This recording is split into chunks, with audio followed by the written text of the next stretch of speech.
நாங்கள் தமிழ் பொது வேட்பாளர் பிரச்சார பணிகளை முன்னெடுத்து இறுதி கட்டத்தை தாண்டி கொண்டிருக்கின்றோம். இன்னும் 5 நாட்களினால் எங்கள் பிரச்சார பணிகள் நிறைவுறுகின்றது. எதிர்வருகின்ற 18ஆம் தேதி நள்ளிரவு 12 மணியுடன் தொடர்ச்சியாக இப்பொழுது என்னை பொறுத்த மட்டில் நான் யாழ்ப்பாணத்தில் இருக்கக்கூடிய பொலிகண்டியிலே அந்த நமக்கு நாமே என்ற பிரச்சார பணியை ஆரம்பித்து 8 மாவட்டங்களிலும் நாங்கள் சென்று பொத்திவிலே அதை நிறைவு செய்திருக்கின்றோம். அதைவிட இப்பொழுது பொதுக்கூட்டங்கள் கலந்துரையாடல் என்று எங்கள் தமிழ் தேசிய அரசியல் கட்சிகளைச் சேர்ந்தவர்கள், பொது அமைப்பில் இருக்கக்கூடிய 83 அமைப்புகளைச் சேர்ந்தவர்கள், எங்கள் வடகிழக்கில் இருக்கக்கூடிய 8 மாவட்டங்களிலும் அவர்களின் பிரச்சார பணிகள் தொடர்ச்சியாக கருத்தரங்குகளும் பொதுக்கூட்டங்களும் இடம்பெற்று கொண்டிருக்கின்றது. அதேவேளை எங்கள் ஆதரவாளர்கள் ஏறக்குறைய 3000 தொடக்கம் 4000 தொண்டர்கள் எல்லா மாவட்டங்களிலும் 8 மாவட்டங்களிலும் அந்த பிரச்சார பணிகளை முன்னெடுத்து வருகின்றார்கள். ஆகவே நாங்கள் எதிர்பார்த்த வாக்குகளை விட மிகவும் அதிகமான வாக்குகளை பெறுவதற்கான சந்தர்ப்பம் எங்களுக்கு வந்திருக்கின்றது என்பதை நாங்கள் பார்க்கக்கூடியதாக இருக்கின்றது.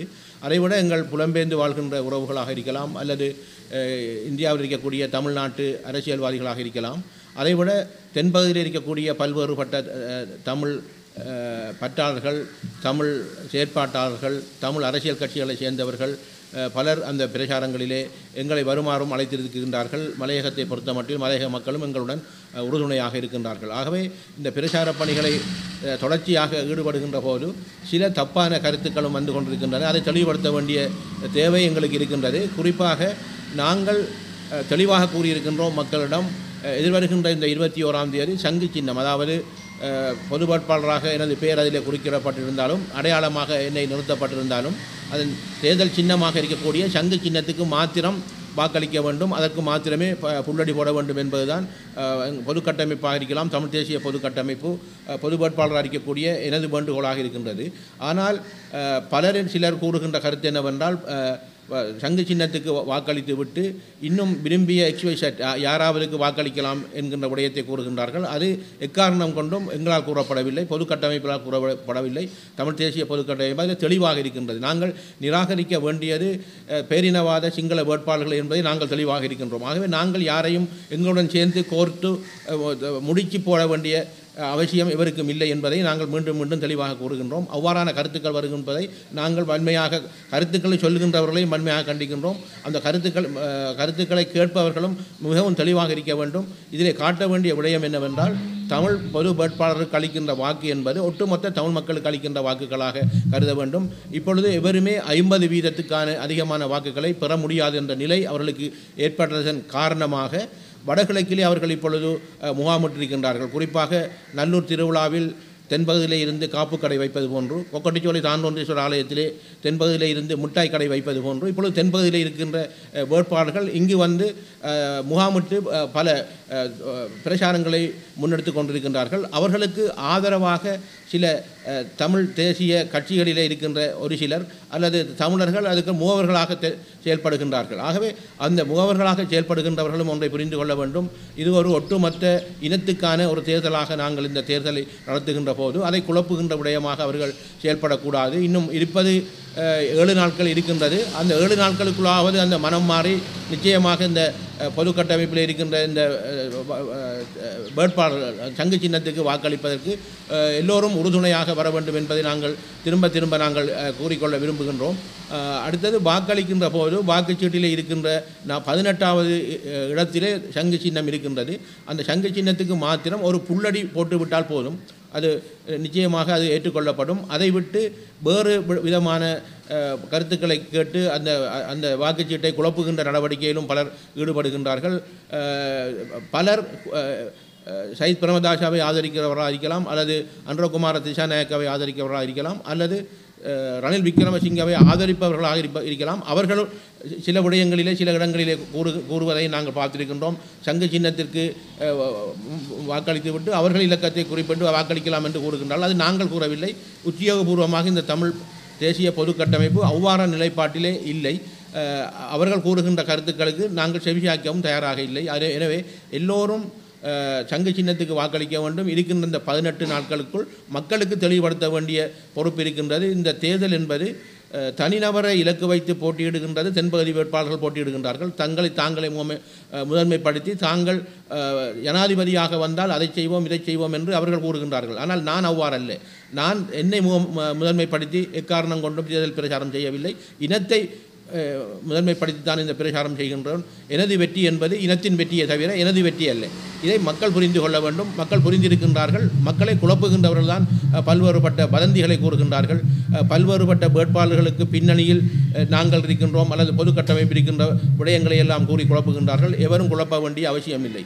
மூன்றாவது விடயமாக கூற வேண்டிய விடயம் என்னவென்றால், இந்த 5 நாட்களுக்கு பிறகு தேர்தல் இடம்பெறுகின்ற 21ஆம் தேதி தேர்தல் இடம்பெறும். அதற்கு முன்பு ஒரு அனாமதய துண்டு பிரசுரங்கள் எனது பேரில் கூட போடலாம் அல்லது எனது பேரில் சமூக வலைத்தளங்களிலே பலர் பிரச்சாரம் செய்யலாம். அது என்னவென்றால், அரியநேத்திரன் பாக்கியசெல்வம் அல்லது பாக்கியசெல்வம் அரியநேத்திரன் அவர்கள் இந்த தேர்தலிலே ஒருவரின் பேரை ஒரு பேரினவாத வேட்பாளரை குறிப்பிட்டு அவரை ஆதரிப்பதாக கூறியிருக்கின்றார். அல்லது அதில் இருந்து அவர் விலகிவிட்டார் அல்லது அவர் இவரோட இதற்கு ஆதரவு தெரிவிக்கின்றார் என்ற வதந்திகள் வரும், பொய்கள் வரும். அதை எந்த மக்களும் நம்ப வேண்டிய அவசியமில்லை. அவ்வாறான கருத்துக்களை நான் தொடர்ச்சியாக கூறியிருக்கின்றேன். உத்தியோகபூர்வமாக எனது முகத்தை காட்டி ஊடகங்களில் அவ்வாறான கருத்துக்களுக்கு நாங்கள் விளக்கம் கொடுக்கலாம்.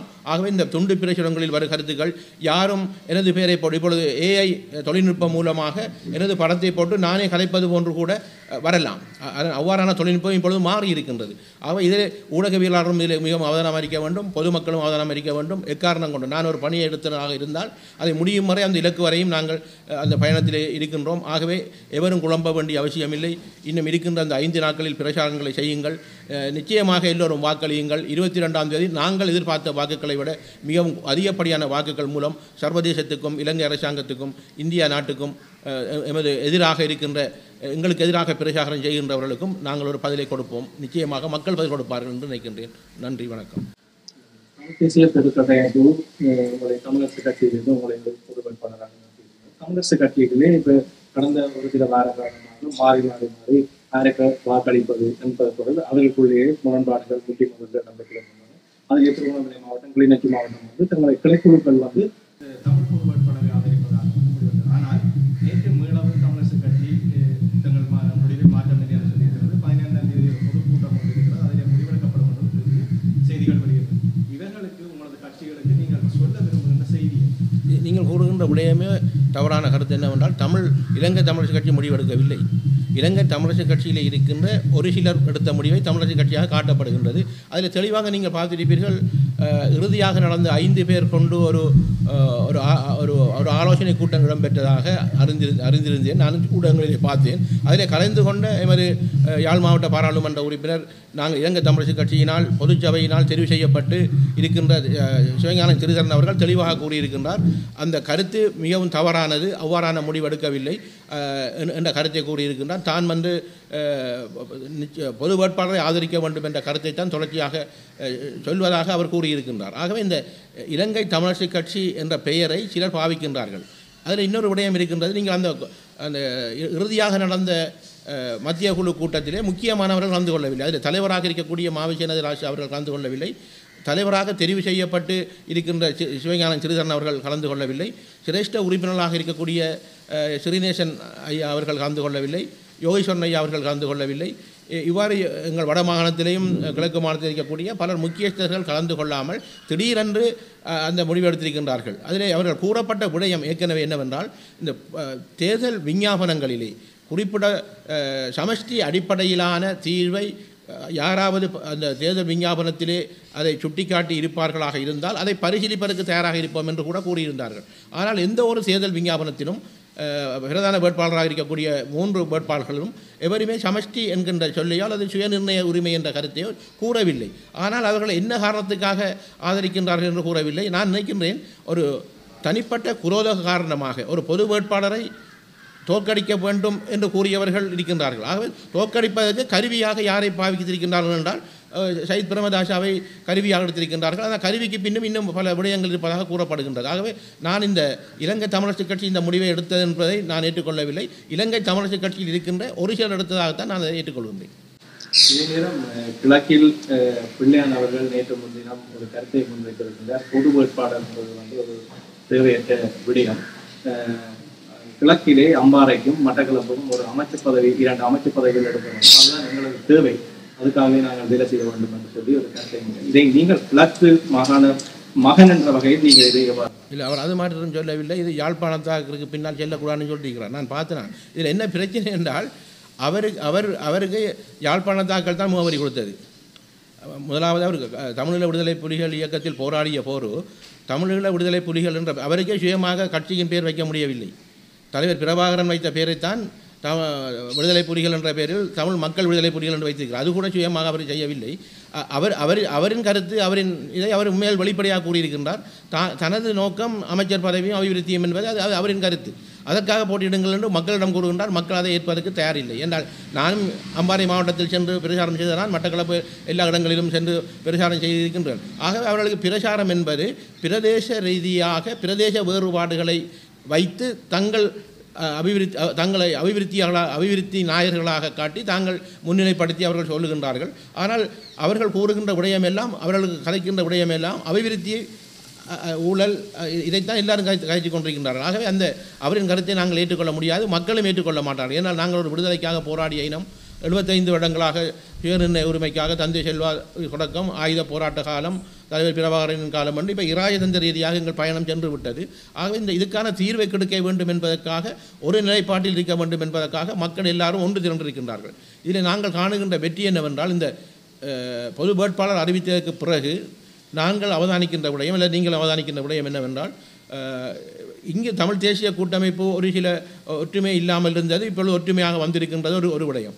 இதுபோன்று புலம்பெயர்ந்த நாட்டில் இருக்கக்கூடிய புலம்பெயர்ந்த அமைப்புகள் பல பேர் பல கருத்துக்களிலே இருந்து விடுபட்டிருந்தார்கள், அவர்களும் ஒரு கோட்டிலே வந்திருக்கின்றார்கள். ஆகவே இந்த வெற்றி என்பது எதிர்காலத்தில் இருக்கக்கூடிய அடுத்த கட்டத்துக்கு ஒரு ஒற்றுமையை கொண்டு வரக்கூடிய ஒரு விடயமாக இருக்கின்றது. ஆகவே கௌரவ சந்திரகாந்தன் அவர்கள் கூறிய என்ற கருத்து அவர் அந்த கருத்தை கூறுவதை நாங்கள் செய்தியாக பார்க்க முடியாது. அவர் அதை கூறாமல் தமிழ் தேசியத்தில் நாங்கள் விடுதலைக்காக போராடி இருக்கின்றோம், நிச்சயமாக இப்படி பொது வேட்பாளரை ஆதரிக்கணும் என்றால் தான் அதை செய்தியாக பார்க்கலாம். ஆகவே இதெல்லாம் செய்தியும் இல்லை, இதெல்லாம் நீங்கள் அதை முன்னிலைப்படுத்த வேண்டிய அவசியம் இல்லை. தற்போது ஐநாவின் கூட்டத்தொடர் ஆரம்பித்திருக்கின்றது. அதில் இலங்கை தொடர்பான விவாதம் இப்போ இருக்கிற இலங்கையில் இடம்பெற இருக்கிற ஜனாதிபதி தேர்தலை அடுத்து அந்த முடிவுகளின் அடிப்படையில் 2 வருட கால அவகாசம் கொடுப்பதற்கான ஒரு தேவைப்பட இருப்பதாக கருதப்படுகிறது. ஐநா கூட்டத்தொடர் ஆரம்பிக்கப்பட இருக்கின்ற நிலையில் இந்த இவ்வாறான செய்தி வழியாக இருக்கிற நிலையில் நீங்கள் தமிழ் மக்கள் தொடர்பில் ஒரு வேட்பாளர் பொது வேட்பாளர் என்ற வகையில் என்னத்தை கூற வேண்டும்? இப்பொழுது ஐநா மனித உரிமை 56வது கூட்டத்தொடர் இடம்பெற்றுக் கொண்டிருக்கின்றது. அதிலிருந்து இங்கிருந்து எங்கள் வடகிழக்கில் இருந்து போன காணாமல் ஆக்கப்பட்ட தாய்மார்கள் ஜெனீவாவிலிருந்து பகிரங்கமாக கோரிக்கை விடுகின்றார்கள். இந்த தேர்தலிலே தமிழ் பொது வேட்பாளர்களை ஆதரிக்க வேண்டும் என்ற கோரிக்கை அந்த மண்ணிலே இருந்து இப்பொழுது நான் இப்பொழுது செய்தியிலே பார்த்து கொண்டிருந்தேன். உண்மையிலே இந்த தொடர்ச்சியாக நீங்கள் 2 வருடம் பிற்போடுவது ஒரு வருடம் பிற்போடுவது என்பது சர்வதேசமும் எங்களை ஏமாற்றிக் கொண்டிருக்கின்றது. அதில் எந்த ஒரு மாற்று கருத்தும் இல்லை. இதே சர்வதேசம்தான் 2009 முள்ளிவாய்க்காலுக்கு ஆயுதங்கள் கொடுத்து உதவி செய்து எங்கள் இனப்படுகொலை செய்தவர்களும் அந்த சர்வதேச நாட்டில் இருக்கக்கூடிய 22 அமைப்புகள். ஆகவே இந்த அமைப்புகள் செய்கின்ற போது எங்கள் தலைவர் சம்பந்தனையா அவர்கள் பாராளுமன்றத்திலே உரையாற்றியிருந்தார். இந்த முள்ளிவாய்க்கால் மௌனத்துக்கு பிறகு உரையாற்றியதில் நீங்கள் அறிந்திருப்பீர்கள். அதில் கேன்சாட்டிலே கூட பதிவு செய்யப்பட்டிருக்கின்றது. சர்வதேசம் ஜனாதிபதியாக இருக்கக்கூடிய மஹிந்த ராஜபக்ஷ அவரிடம் கேட்டுக்கொண்ட விடயம் என்னவென்றால், நாங்கள் இந்த விடுதலை போராட்டத்தை அல்லது விடுதலை புலிகள் அமைப்பை நாங்கள் மௌனிக்க செய்ய விடுவோம் அல்லது அதை அடக்கி விடுவோம், ஆனால் ஜனாதிபதி மூலமாக இணைந்த வடகிழக்கில் ஒரு அரசியல் தீர்வை தருவதற்கு நாங்கள் உத்தரவாதமாக நாங்கள் செயல்படுவோம் என்று சம்பந்தனையாவிடம் கூறியதாக நான் கூறவில்லை, சம்பந்தனையா கூறியிருந்தார். ஆனால் அந்த போராட்டத்தை அழிப்பதற்கு அந்த சர்வதேச நாடுகள் எடுத்த உத்வேகம் கொடுத்த உதவிகளை விட சர்வதேசம் எங்களையே ஏமாத்திருக்கின்றது என்று நான் சொல்வதற்கான காரணம் என்னவென்றால், இதுவரை அதே சர்வதேசம் இருக்கின்ற ஜனாதிபதிகளிடம் கேட்டு நாங்கள் போராட்டத்துக்கு நாங்கள் ஒரு முற்றுகைக்கு கொண்டு வந்திருக்கிறோம், ஆயுத போராட்டத்துக்கு தமிழ் மக்களுக்கான ஒரு தீர்வை கொடுங்கள் என்று இதுவரை வாய் திறக்கவில்லை. ஆகவே அந்த நிலையில் தான் இப்பொழுது நீங்கள் அந்த 56வது கூட்டத்தொடரிலும் பலர் அழுத்தம் கொண்டு கொடுத்திருக்கிறார்கள். தமிழ் தேசிய கட்சிகளை சேர்ந்தவர்கள், தமிழ் தேசிய செயற்பாட்டாளர்கள், மனித உரிமை செயற்பாட்டாளர்கள் என்று இலங்கையிலும் புலம்பெயர்ந்த நாடுகளிலும் அழுத்தம் கொடுத்து கொண்டிருக்கின்றார்கள். இந்த முறை அந்த அழுத்தம் என்பது நீங்கள் கூறியது போன்ற ஒரு உத்வேகம் பெற்றிருக்கின்றது என்றால், அங்கு அந்த ஐநா மனித உரிமை ஆணைக்குழு கூட்டத்தொடர் இடம்பெற்றுக் கொண்டிருக்கின்ற நேரத்தில் இங்கிருக்கின்ற மக்கள் சிந்திக்க வேண்டும் என்னவென்றால், அந்த கூட்டத்தொடரை வலுவூட்டுவதாக தமிழ் மக்களின் தீர்வை கொண்டு வருவதற்காக இருந்தால் நாங்கள் இந்த வாக்களிப்பு மூலமாக அதுக்கு ஒரு வலுவூட்டுவது மூலமாக ஒரு மாற்றத்தை கொண்டு வரலாம் என்று நான் நினைக்கின்றேன். டிவிஐ யூடியூப் சேனலில் இணைந்திருக்கும் நேர்கள் அனைவருக்கும் எமது நன்றி. எமது காணொளி தொகுப்புகளை தொடர்ந்து நீங்கள் பார்வையிடுவதற்கு கீழிருக்கின்ற பெல் பட்டனை அழுத்துவதனூடாக நோட்டிஃபிகேஷனில் பல காணொளி தொகுப்புகள் உடனுக்குடன் உங்களை வந்து சேரும். அருகில் இருக்கின்ற முக்கிய காணொளி தொகுப்புகளையும் பார்வையிட தவறாதீர்கள்.